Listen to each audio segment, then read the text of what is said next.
Every Tuesday, our Eye on Money series looks at financial issues Americans face. This morning, we're focusing on a fast-growing trend, saving aggressively to retire early. The movement is called FIRE, and it stands for Financial Independence, Retire Early. The idea is to live a frugal life now so you can take control of your financial future. 34-year-old Kirsten Saunders and her husband Julian embraced the movement. They say FIRE is helping them achieve financial independence.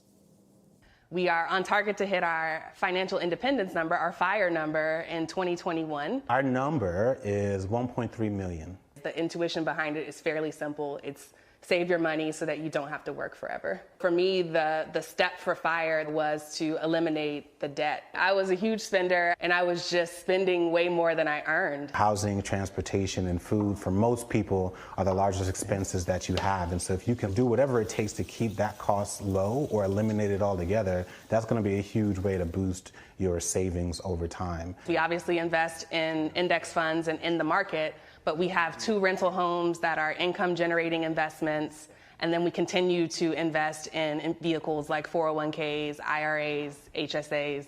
I think the biggest misconception of the FIRE movement would be how extreme it is. We have the average or national savings rate is incredibly low. And so we look at that and say that that's actually pretty extreme, that people aren't preparing for their futures. So retirement for us is meaningful work. CBS News business analyst Jill Schlesinger is here with what financial strategies we can learn from this movement. Jill, good morning. Good morning. How did this get started? You know, it was really a reaction against the Great Recession. A lot of the older millennials had suffered so much, and they saw what happened to their parents. They said, uh-oh, we got to get going. And so the philosophy is really interesting. As we saw in that piece, it's let me live frugally today.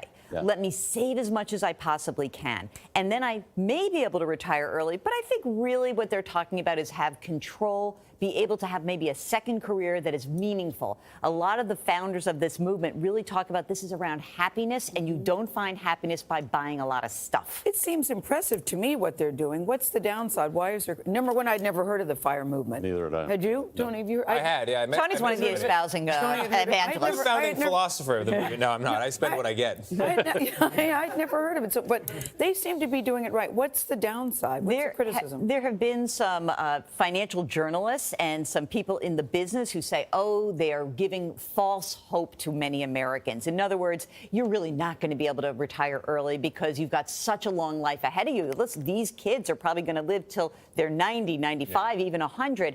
But I would say this. Anything that gets us in the habit of saving and questioning why we are spending the way we are spending. A lot of these folks who adhere to this movement, they've got a side hustle, a little part-time job. Not because they want to be great entrepreneurs. They want to find a way to get a little bit more money in the door so they can hit these goals. I think this is laudable. It is laudable, but, you know, 2/3 of young people, millennials, who are employed don't have any savings at all.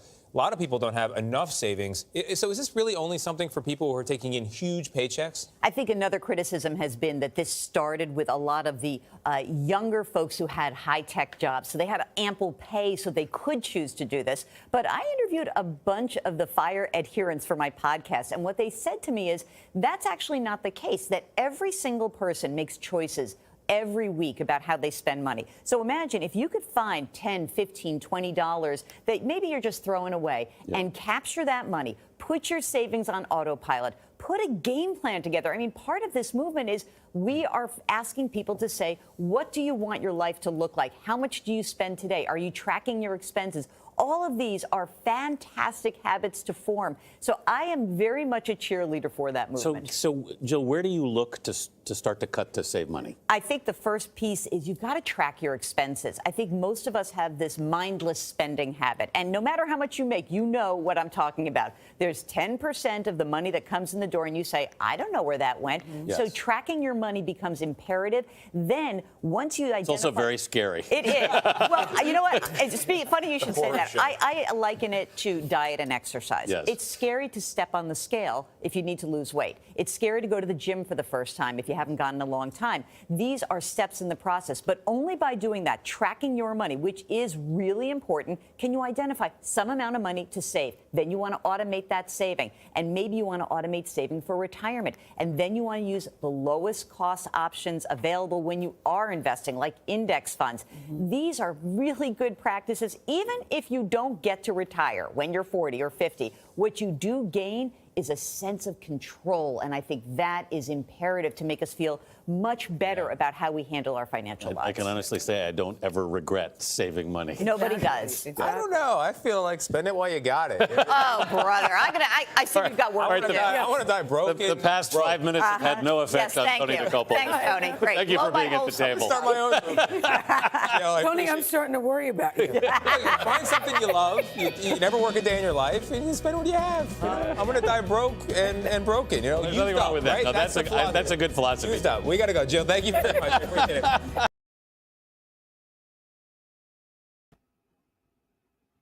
Hi, and welcome to Maintain Monday, the Young and Bold segment. I am your host, Crystal, and I have my guest co-host with me today.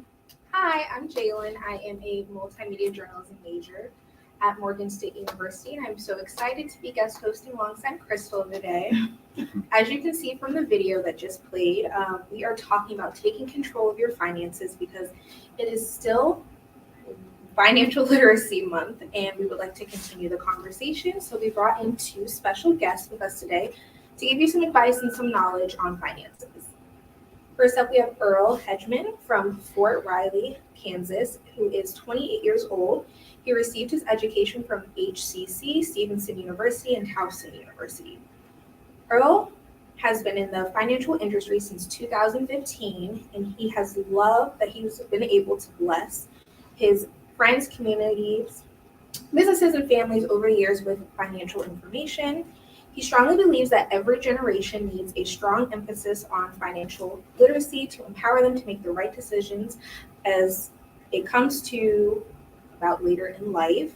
Everyone can use financial literacy no matter your age, and he has personalized approaches for each and every individual in their situation.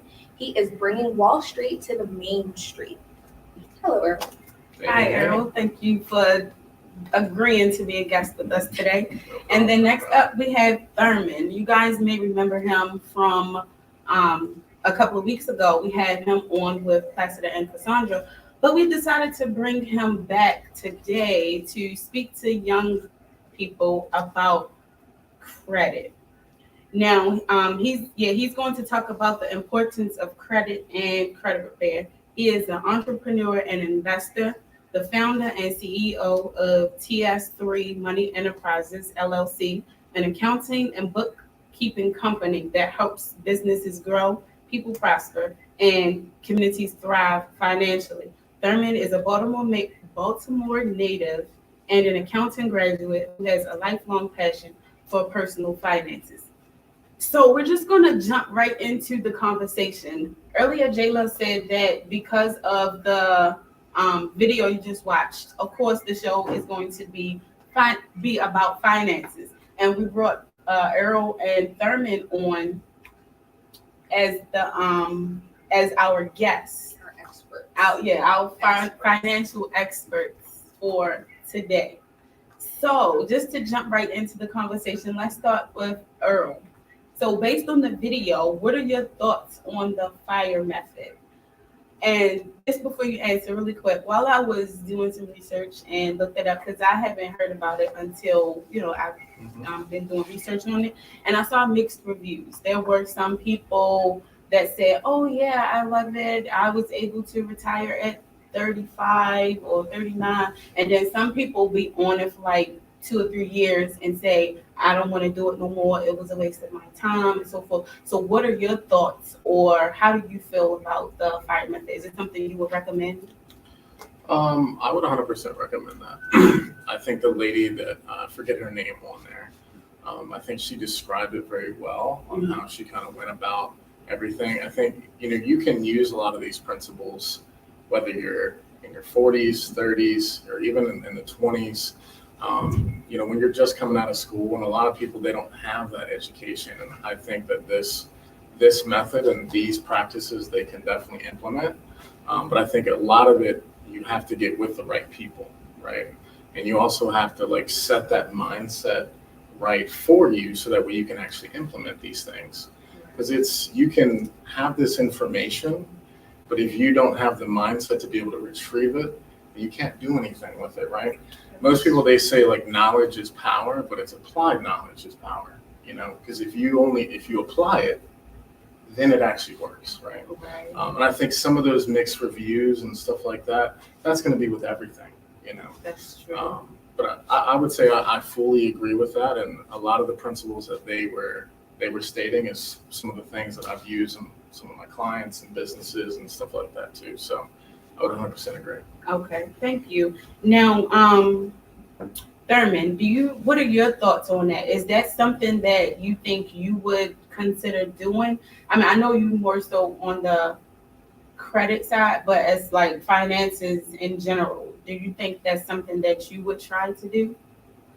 When you say tries to do, what exactly are you referring to? Like the whole FIRE method. Like would that be something? Because I know when you have to find your financial number and then base it on your monthly income and then all that good stuff. So is that something that you would consider doing in order to retire early?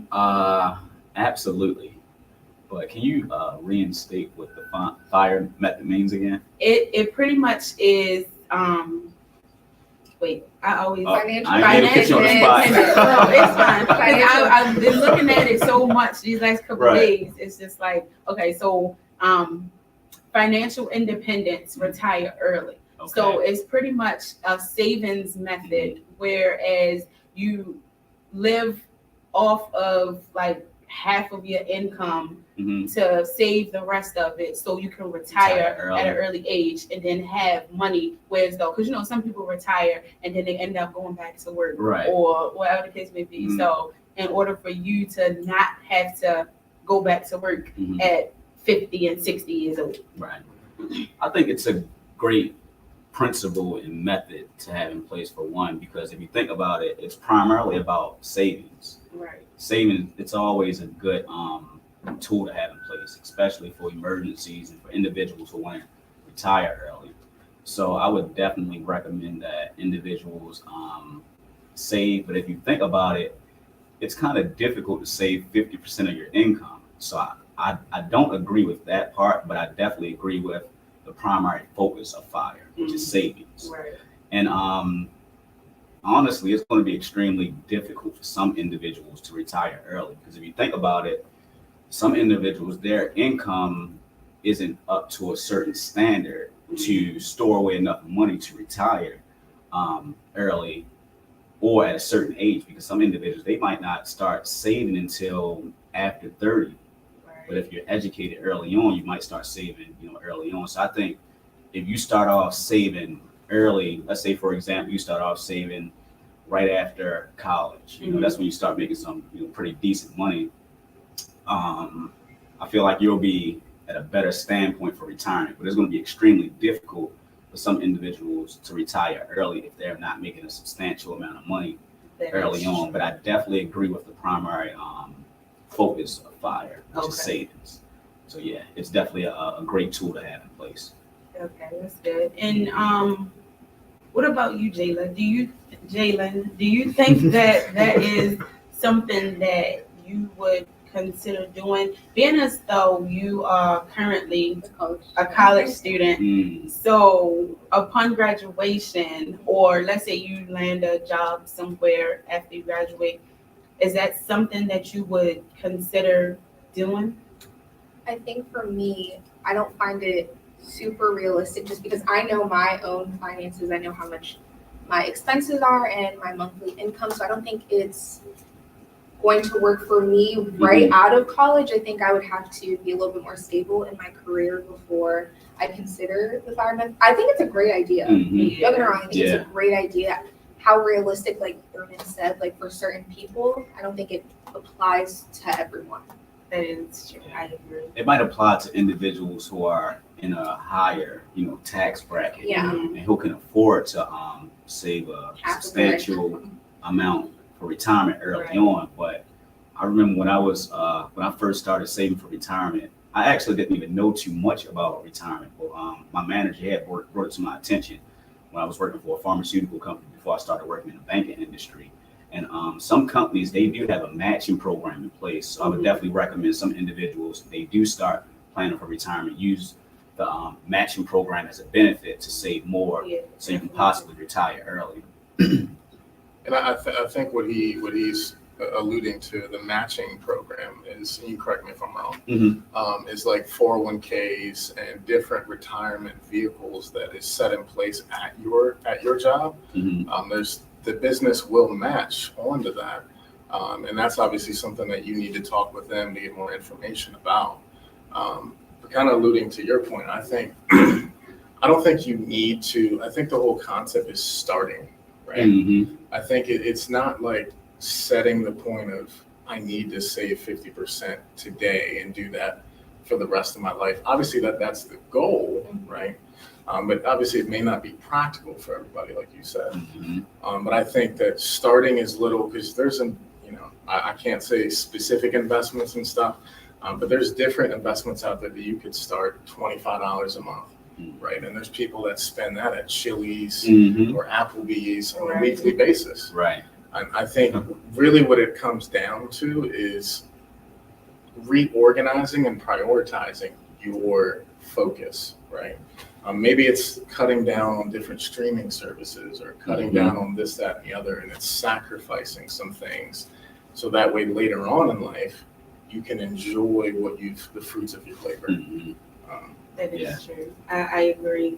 And me personally, like I said earlier, I just found out about this FIRE method, and I am 14 years out of college. So I didn't know anything. So if I would have known this from the time I got out of college till now, it was just 14 years ago. So within that 14 years, I would have been able to, at least have some type of something towards, but I didn't know about that. So I feel like this conversation is definitely needed, especially for younger people, so they can know now and not waste 10 years later on at a job. And then speaking of jobs that match, if you get a job, make sure you know the 401k or whatever the retirement benefits the job offers, make sure they match it and stuff like that, because some people don't know about that. So that's why I feel like this conversation now is definitely needed. Definitely. I think the conversation about financial literacy should definitely start at a younger age, because I didn't really start understanding finances until I got to college, and I'm 21 years old now. But I could have definitely used this information when I was a teenager, because in school they tell you credit cards are so bad, they're awful, they'll put you in debt, you'll be in debt for the rest of your life. It's a mountain that won't stop. And then you have like tables, like those little vendor tables at colleges, like signing kids up for credit cards. It's insane. It's insane. It starts with education, though. It starts with education, because I think some individuals, they might say credit cards are bad because they may have possibly put themselves in a bad financial situation when it comes to credit cards, and they weren't able to pay the funds back. But I'll continue to let you take over, Kristen. But no, I was going to say we'll definitely get into the credit cards and all of that later on down the line. So, but we're going to take it back a step. And Jalyn, go ahead. I know you kind of hinted at it earlier. Can you both kind of tell us how you decided to get into the financial world, and what made you realize that you wanted to take control of your finances, especially as young as you both are? Correct. You want to go first? Yeah. You go first. I think the number one thing that happened for me is when it was before actually I went to college, and I saw that a lot of my family members and everything, they would fight over money, or they would have, it was bad conversations about money, and it was different things in those natures where it's money was bad, or debt, or different things like that. And I saw that I wanted to be a little bit of the change for my family, and I wanted to actually focus in and educate myself on all those different principles so that way I can empower my family. Now, obviously, it's changed to even more than just empowering my family, whether it's friends or the communities or businesses that I've been in touch with.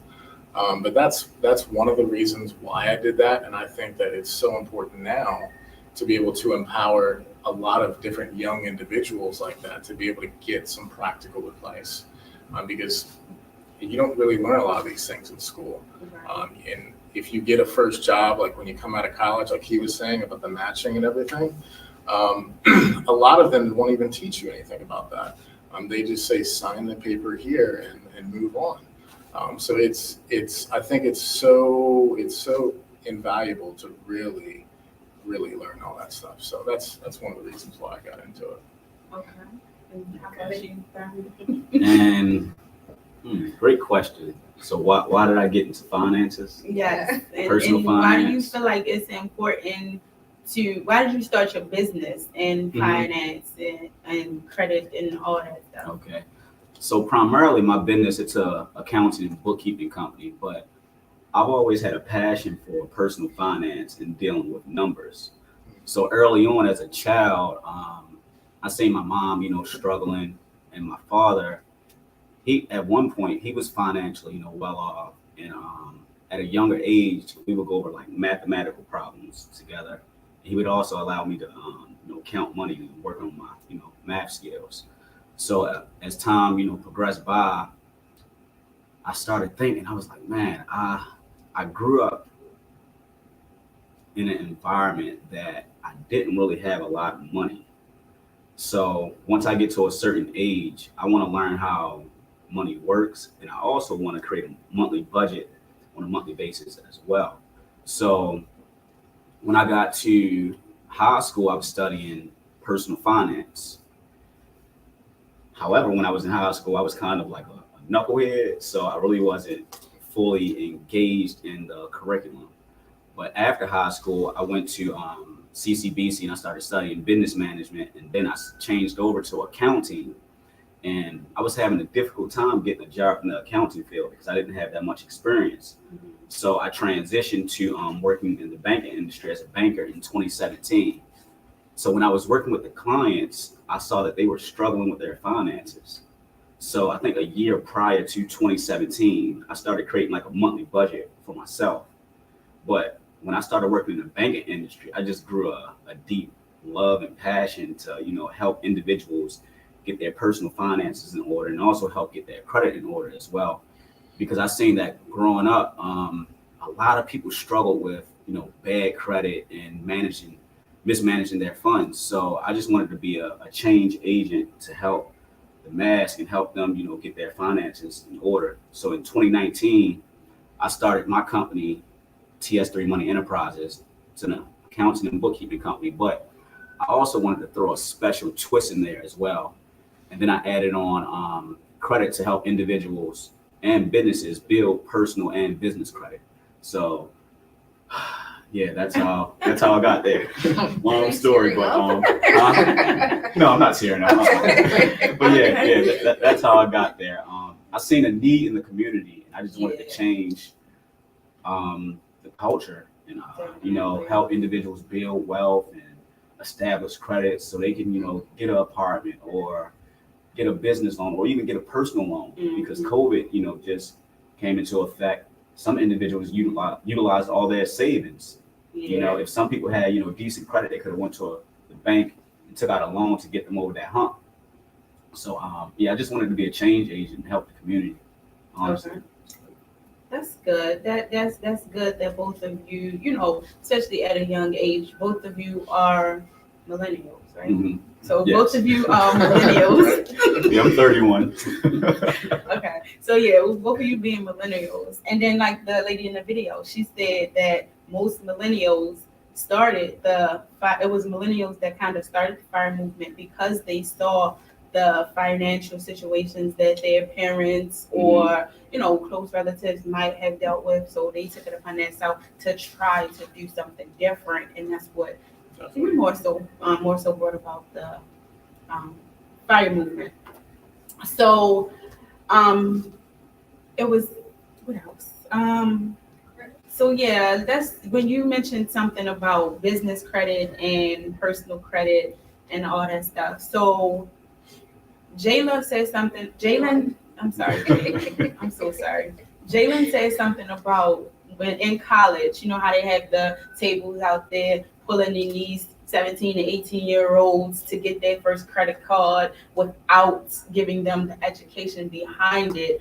So would you suggest, you probably, I feel like this is gonna say no, but would you suggest that 18-year-old get a credit card, and what is the max limit, I guess you should say it should be, in order to help them start building credit? It depends on their financial situation and their level of financial literacy.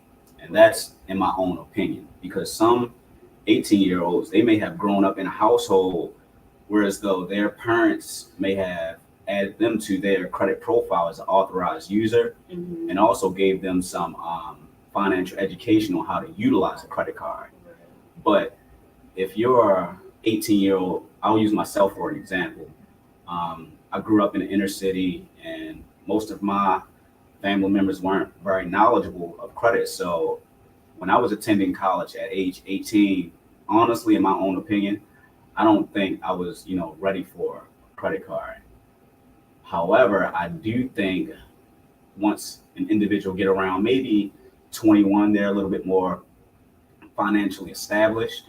I think that may be a good point for them to possibly, get a credit card. But it depends on the level of financial education that they have, because some individuals, they may miss a payment on the credit card, and the payment, that's one of the primary things that you gotta focus on when it comes to building up your credit. Because if you're missing payments, why would future lenders loan you any money? So that's one of the primary things that you have to keep in mind when it comes to building credit, and when it comes to getting your first credit card. You have to make sure you're making that monthly payment on a monthly basis, and you also got to make sure that you're keeping your balance at a certain utilization as well. That's a little difficult, but I would probably recommend that if an individual is getting a credit card at age 18, make sure they're financial literate, and also make sure that they're paying on their due date, paying the balance in full, and then waiting roughly, 5 through 7 business days after the payment due date to start utilizing the card again. Okay. Because within that time period, the credit card company, they'll transfer the balance to the credit bureaus, and once the credit bureaus receive the balance, they'll post a $0 balance. Okay. So yeah. That was a lot. And no, it's good though. Okay. But Earl, coming to you as a financial advisor, what would you say to an 18-year-old that they'd be like, oh yeah, I know all about credit. I know my parents taught me financial education and so forth and so forth, but they insist on getting that 18-year-old gets a card, and let's say they max it out in two months. So as a financial advisor, what is some advice that you would give to a college student that claim they know financial literacy or have some type of financial education? Well, I think this kind of alludes to what he's saying. He definitely did a good job of explaining a lot about the credits. So I don't want to overlap a little bit of what he said. But I would say the number one thing, and kind of what he said too, is about the financial literacy. If they don't really have that education, I would test that too. And testing that could be, let's look at some of your statements and seeing what are you doing on a daily, weekly basis to actually pay that off. Are you utilizing the points or cash back or different things like that they may have on those different cards? Because credit cards are, I think it all depends on, I think that they're good, right? And this is just my personal opinion, but it's based off of if you know how to use it. Right. But if you don't know how to use it right, then it can go bad, and you can get in those situations where you're owing all this different types of money, right? Right.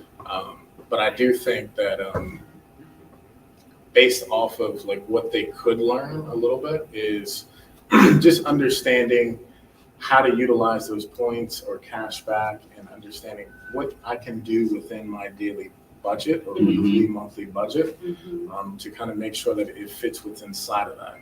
Because really, if you're not able to pay that card off, like once you make that transaction, then you shouldn't be buying it. Exactly. Right. Well, can you I give? have- Oh, yeah. I didn't mean to cut you off, but I have one point to add for an 18-year-old or an individual who are just like, starting out with building credit. A primary thing that you guys need to keep in mind, you can also get a secured credit card with a number of, different companies out here. You can start off with Capital One, for example, $200 secured credit card. And you're basically utilizing your own money to build credit. So if you can manage your own money and build credit, if you can, you may be ready for the next step with an unsecured card. But starting out, you definitely should get a secured card first, so you can see if you can manage your funds that you're picking up. But if you can't manage those funds that you're picking up, you shouldn't be getting an unsecured credit card, because an unsecured credit card, you may receive more in credit. So you need to figure out if you can handle the small amount first before you graduate to the higher amounts. Okay, thank you. Good advice. Definitely good advice. And you had something to Yeah, I was gonna ask the both of you, can you kind of give like super basic how to, I guess we're dummies, ways on how to boost your credit and how to set up what's that thing called? A budget, monthly budget. Yeah. So I'll start off with the budget. I call it like a cash flow plan, okay? And the reason I call it a cash flow plan is it's seeing what is coming in and then also what is going out, right?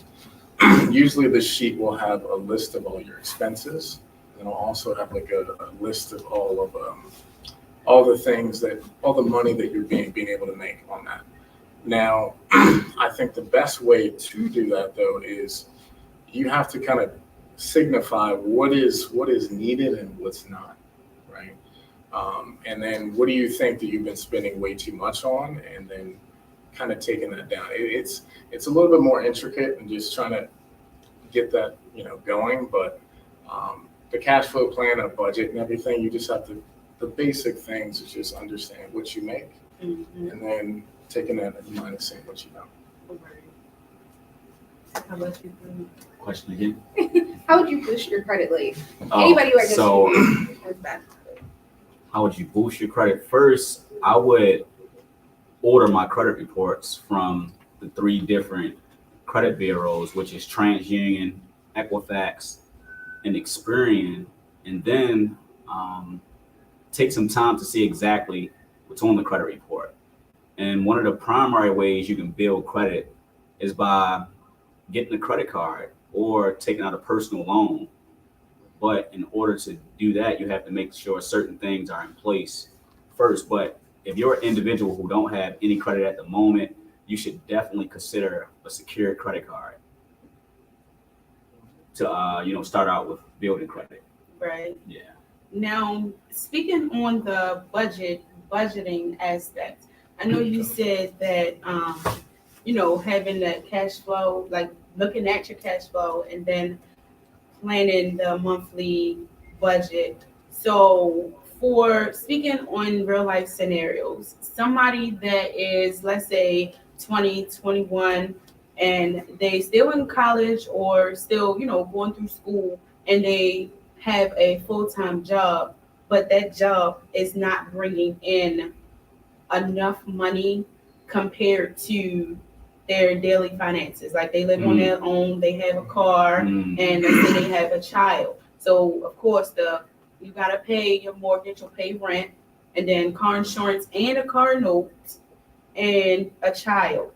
But they trying to budget at the same time.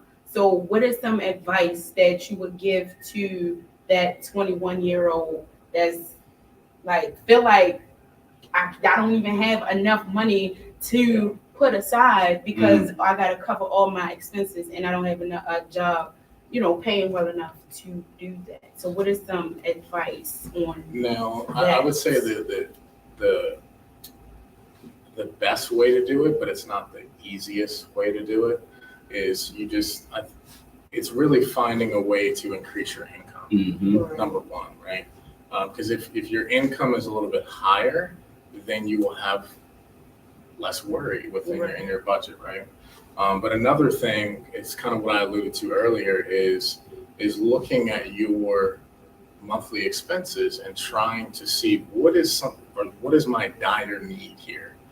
Do I need Netflix, or do I need, X, Y, and Z that I have there that way I can make sure, you said they had a baby, make sure that I can pay and feel for that baby the way I should, right?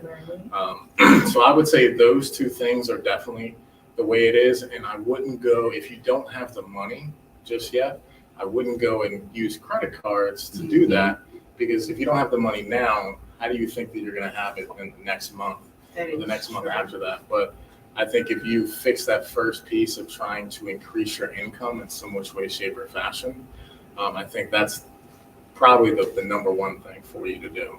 Now, obviously, that's easier said than done. It could be like a side hustle that you may be doing, whether it's, selling things online or just offering a different service that you're really good at. Maybe you're an artist or something like that. Right. Maybe, you want to give stylish advice for people and influence on social media. These are just random ideas that are coming to my mind, but those are different things that I would utilize to try to do it. But also, one last thing is, I think if you have that mindset that you want to do it, and you want to get that money, and you want to make sure that everything is on the table, you will. Exactly. Right. Now, I agree with you, and you said that changed the whole mindset. You said that earlier as well. So I feel like you definitely have to have that mindset of, this is what I want, so this is what I know I need to do. And also, I feel like when you're talking about finances, it's talking about, and savings, it's talking about exactly where your money is going or what you're doing with your money in order to know where you spend it, and so forth and so forth. And then you talked about cutting streaming services and all that stuff, because that's not necessary. You can't cut your rent or your mortgage, because you have to have some place to live. So, cutting off those streaming services, and then cutting off going out to eat every weekend, and, spending money on unnecessary things. So that goes into stewardship, financial stewardship, being able to understand where your finances is going and exactly what you are doing with your money. So, in the Bible, it says, you reap what you sow. So it's like, when you give, and it's better to give than to receive. So you know how when people be like, oh, I don't have no money to do this or do that, or I ain't giving this person no money, but it's all in good deeds as well. So you, of course, you want to get that. God is going to give you tenfold of what you put out there. So it's just all in like good financial stewardship. And then with this whole conversation on financial literacy, I think they need to know the stewardship part as well, and not just be like, oh, I'm going to put my money here and not touch it for X amount of time. Because what's that parable in the Bible? The what is it? The three servants parable. Y'all familiar with that in Matthew?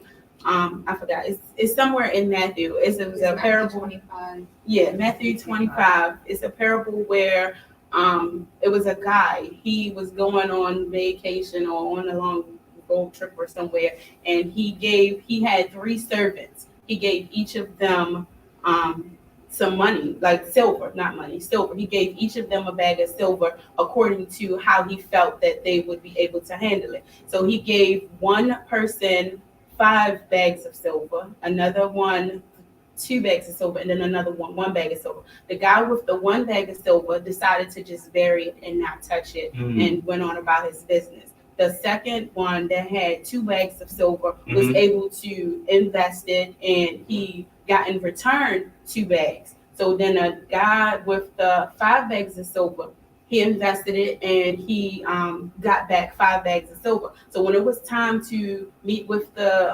master, he asked each of them, what did you do with the money? The guy that did 5 bags of silver, of course, ended up with 10 bags. So he was like, okay, you did good. And then the guy with 2 bags, he did good as well. But the guy with 1 bag, he said, I decided to bury it, so I didn't touch it. But then at the end of the day, you didn't do anything with it, so he took it away. So you have to know, if you can't necessarily hold on to something expecting something to happen from it, because if you don't invest it or plan on it or put more to it, then it's not going to grow. You're just going to end up losing all the money that you had. So the guy with the 10 bags of silver ended up getting more, because he took away the bags from the one guy and gave it to the guy with the 10 bags at the end of the day. So I said all that to say, just pretty much being able to know what to do with your money. And with you two as financial experts in a financial industry, I'm sure you can attest to this. And do you guys have anything to say regarding that, or what would you advice you would give? I think on that point though, that's just a perfect example of you reaching out to people that have the resources to be able to give it to you, right? Also like myself or him, or it could be someone else. It may not be us, but just someone that you can reach out to that can lend you a hand to obviously empower you with some information. And being able to just kind of use that to your best ability. What I would say on that though is knowing where to put your money, I think is very important, because a lot of people, they put their money, whether it's savings for retirement, in the bank, right? And historically, and he knows this, he worked at the bank. Historically, the banks, they give you back a really, really low rate of return on savings or anything else like that. It's less than 1%, right? But if you don't know actually where to put your money, then how are you ever getting anywhere, right? And I think that's where that's something that I do. It's almost like a financial GPS, where we kind of take a snapshot of where you are, right, and then showing how the situation is the way it is. Obviously, you have to do something different to get something different, right? And if you don't, then you're going to be ending up with the same things that you've always gotten, right? But that's kind of what I would say on that. But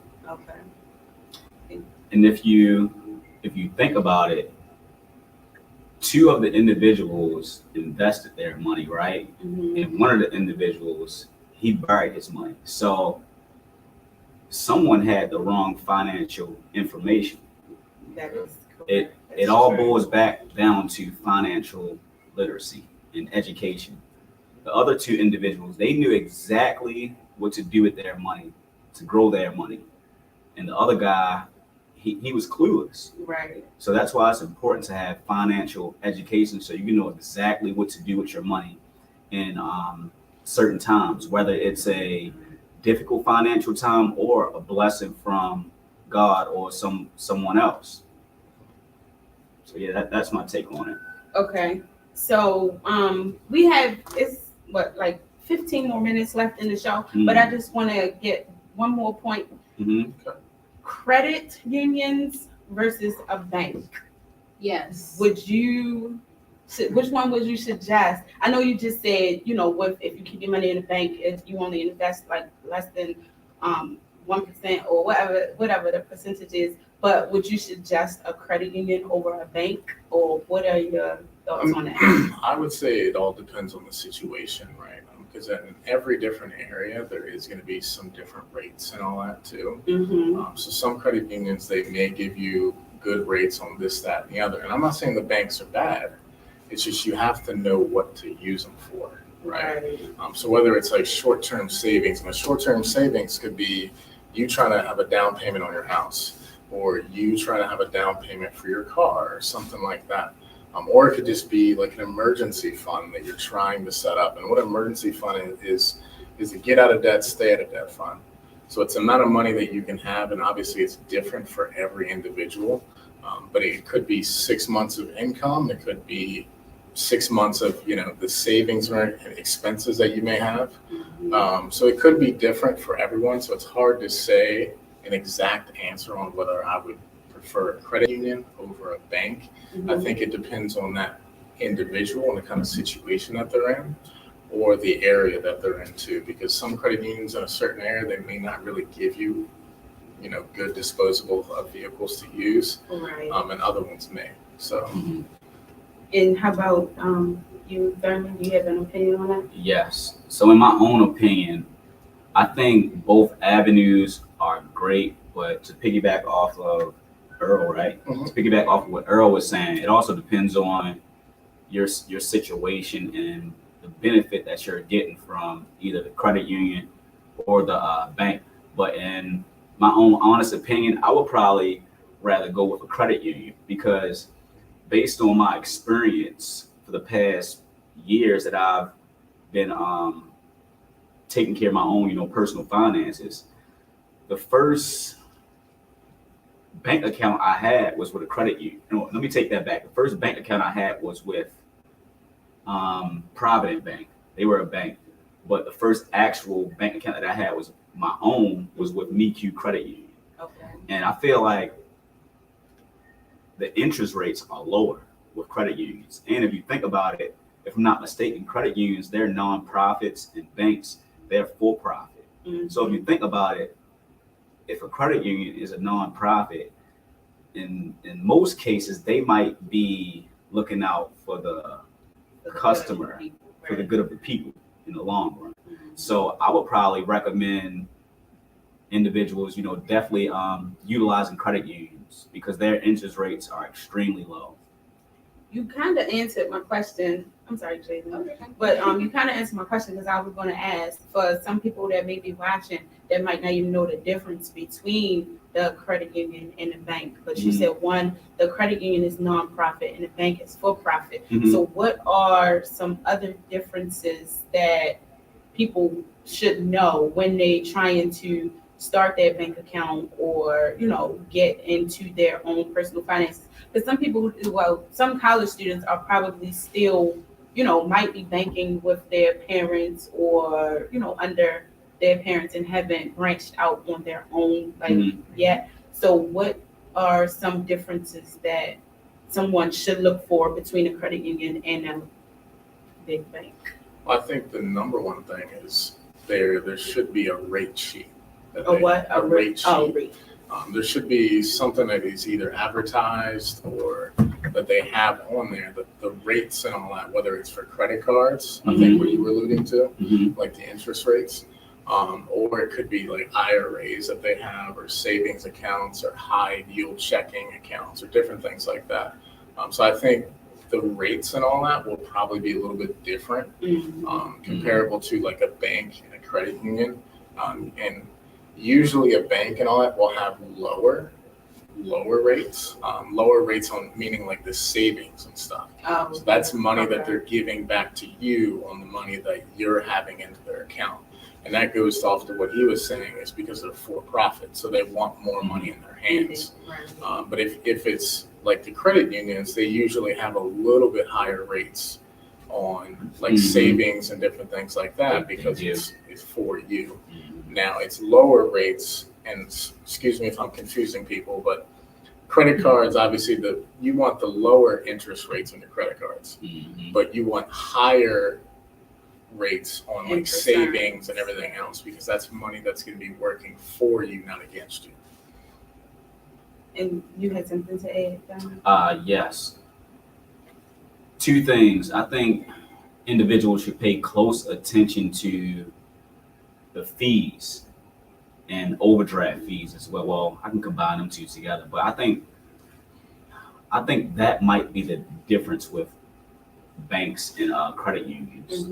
The overdraft fees with a bank may be possibly higher than the credit union. I'm not 100% sure, but I believe so. So I think you should definitely pay attention to the overdraft fees and the fees that you're being charged to utilize that checking account with a credit union or bank on a monthly basis as well.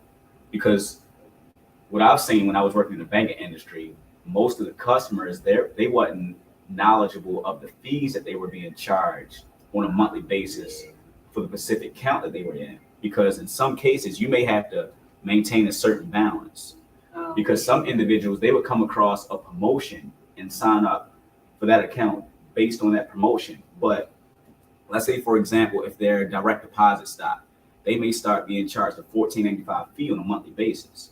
So I think primarily you should focus on what fees that you're going to be charged to utilize that checking account, whether it's a bank or with a credit union, because that's money that you could be saving in your savings account for emergencies. I think it has nothing to do with this topic. I just like before we wrap up, because I know we're winding down on the time. I asked a few of my friends because I didn't think you guys were going to be here today. Yes. I guess like most frequent question they asked about was the buy now, pay later things now being reported on credit reports. Oh, you know, buy like, now, pay yeah, later. Like Klarna Afterpay. Oh, okay, yeah. So can you explain that? Like, how will it affect our credit reports now? How it will show up on there? Honestly, I don't know, because Okay. I try to stay away from those services. Buy now, pay I know later. you. Yeah, I wouldn't. You said it I wouldn't earlier. suggest buy now, pay later, Don't buy because something I'm you can't afford. assuming that the interest rate is high for buy now. No, it's not It's at not? all. There's What's the no interest rate? interest. Oh, it's no in. Maybe like $1 for. If there's no this. interest, it might be a good solution. I don't use it that often. Buy now, pay Like later. You know- sure? Yeah, buy now, pay later. Okay, so it's kind of like you make payment like a credit card, like installments every 2 weeks. What are you getting though? Like, are you? It could be clothes, Anything, on shoes. It could be services. anything. So and it's no interest. They even do it for plane tickets. So I think They do it for. That's hard to I believe. think what you're That's saying. hard to So I believe. think like Klarna or Afterpay or Yeah. Firm or whatever. Klarna definitely does have interest rates, though. Hmm. But Afterpay does not. Okay. Okay. I think so. Usually, let's say you're buying a $200 dress or something like that, and you don't have the money or whatever right now. What they'll try to do is they'll set up like 4 easy payments, Yeah. of $49.99, Yeah. whatever it is. Yeah. You have to read like the terms and conditions and all in there, because if you miss any of those payments and all that, then this is kind of what he was saying, is there probably is really, really high interest rates on that. It has to be a fee in there. I know it's a fee There somewhere. is. I've never missed a payment, so I Oh, don't know okay. it. Nice. Have you checked your credit report recently to see if I that have. did it come up on your credit report? It hasn't yet because it just was implemented, I believe, like February or March. February month. Okay. So for the past like So 2 or fairly 3 years, when these buy now, pay later things have popped up, Right. it hasn't been reported to credit bureaus, but now it will be. And I know some of my friends, I'm not gonna call any of y'all out. Yeah. They use them quite often. Okay. Because usually, within 30 business days, in most cases, the account should appear on your credit report. Well, no. It hasn't shown up on mine yet. I have heard this before. I'm not too familiar with them because they are fairly new, but Mhm. they actually don't even you don't have to write, you don't have to provide any of your information as far as like the Right. credit or anything else like that. It's just basic information, Yep. and you pay and this, Mhm. that, and the other. Right. Quick question. Yeah. So when you sign up for the buy now, pay later, do they ask for your social? Some do. Uh-huh. Not all of Right, them, but yeah. some do. Like I don't think Afterpay did, but I remember I used. There's another one that I use for See, that's- airline services. So Mm. Uplift did. Mm, So some of them do run your credit report, but most of them don't. Like the smaller ones. right. Because if they're not asking for your social, I'm 99% sure it's 1% still out there. Okay. 99% sure that it may not appear on your credit report. Okay. Because for something to appear on your credit report, if I'm not mistaken, they have to have your social Yeah. to attach it to your credit profile. Yeah. So not all of them ask for, but some do. Okay. Maybe the ones that do, they may have. Maybe some we'll things. ask you. You'll come back and you can answer that question a little bit. So speaking on that, is that something I've never did like afterpay or like broke it up. Me neither. I'm like, if I don't have the money to it's pay something new for for the it younger all generation. at once, then I'm just not gonna get it, or I'm gonna wait until I have the money to pay. So, what would you recommend it? Let me say that. It depends on I guess your current, financial situation. Because if you really need something right then and there, and you don't have the funds to afford it, I would recommend, getting it. If I was in that situation, I would definitely get it. Let's say, for example, if my account balance was low and I needed to get a plane ticket to travel across the world somewhere or go to a funeral and I didn't have the funds, I think buy now, pay later would be a great option. Yeah. Okay. I mean, yeah, I just haven't used it, so that's why I'm like, I don't know. I'm not too familiar with it. I've seen it come up, especially on like Amazon or like different store websites and stuff like that. So yeah. But we are about to wrap up the show. But before we wrap up, I wanted you guys to give one last piece of advice, financial advice for someone that's watching. And Thurman, you could speak on the credit side, like as far as financial advice. Yeah. So one important. Oh wait, I'm sorry. I didn't mean to cut you off. I'm so sorry. I didn't mean to cut you off. But after you give your advice, you can give your contact information and information about your store or social media, so people can contact you if they have any further questions or want to use your services. Okay. So one advice that I would give individuals when it comes to your personal finances, start saving for retirement early, and also start building credit with a secure credit card, and make sure that you're paying your monthly balance, not the minimum payment, your monthly balance on a monthly basis, and then wait after your payment due date 5 to 7 business days later to start utilizing that card again. But always make sure that you're paying your monthly balance on a monthly basis. And I'm Thurman. I'm the CEO of TS3 Money Enterprises, LLC, and you can follow me on Instagram at TS3 Money, LLC. I would say the number one advice, the last piece of advice I would give anyone is just being able to understand and kind of break down your finances, whether in a good budget or a cash flow plan, as I call it. And when you start to understand where your money is going and how you should be utilizing it by getting some type of financial literacy from whether it's Thurman or myself or someone else, and using that and utilizing it. And also just being able to invest early. Investing early, it's even if it's as little as $25 a month, like they showed in the video earlier about index funds or mutual funds or different things like that. So you can get that higher rate of return. So now your money is working for you rather than you always working for your money. My name is Earl Hedgman, and you can follow me on Instagram. It's same exactly how it spells, EARL HEDGMON, not MAN. And yeah. That was great, man. That was great. Okay, both of you were great, and I just want to thank you two for joining us for this conversation. And as I said earlier, this is definitely a conversation that needs to be had, especially at a younger age. Yes, I agree. And I feel like it should be, it should be a class in elementary and middle school.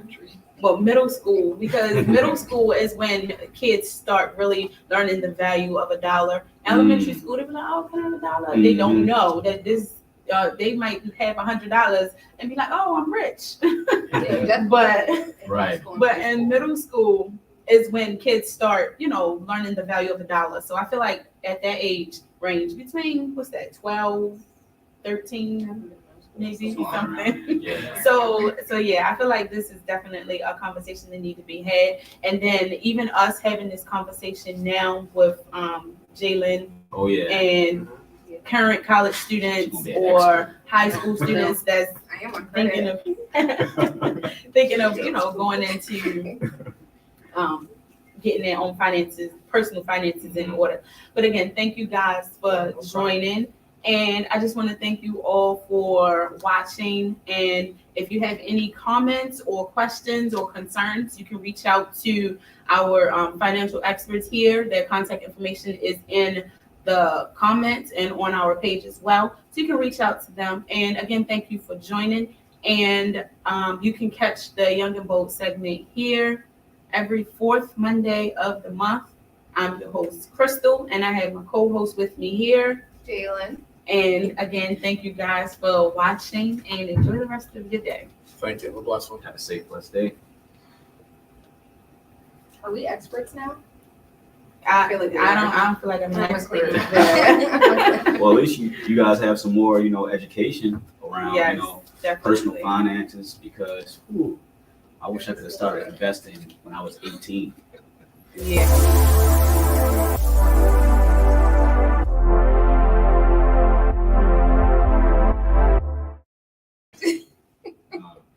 Okay, thank you guys. Well, thank you for having me. Thank you.